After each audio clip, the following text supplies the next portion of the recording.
నిశ్చయించినటువంటి అంతా సేవించండి. ఆ మాంగళ్యాన్ని రామచంద్రమూర్తి సీతమ్మ వారి మెడలో అలంకరిస్తారు ఇంకొద్దిసేపట్లో.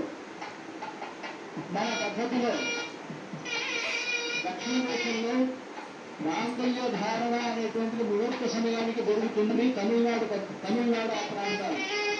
మన తెలుగు వారు ముహూర్త సమయాన్ని జీలకర్ర ఉంది.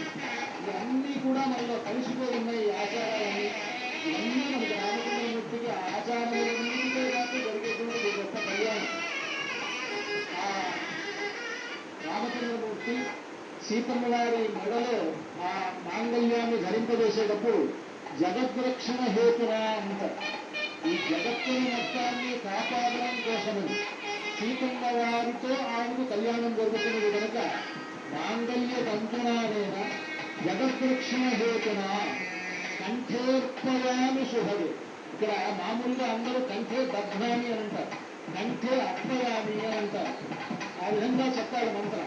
కంఠేర్పయామి శుభదే సంజీవ శరదాంశతం అంటూ ఆ మాంగళ్య మంత్రాన్ని పఠిస్తూ సీతమ్మ వారి మెడలో రామచంద్రమూర్తి అర్పించేటువంటి సన్నివేశాన్ని మనం చూడబోతూ ఉన్నాం. అర్చక స్వాములు ఆ కార్యక్రమాన్ని నిర్వహిస్తూ ఉన్నారు. సాక్షాత్తు రామచంద్రమూర్తి సీతమ్మ వారి మెడలో ఆ మాంగళ్యాన్ని ధరింపజేస్తూ ఉన్నారు.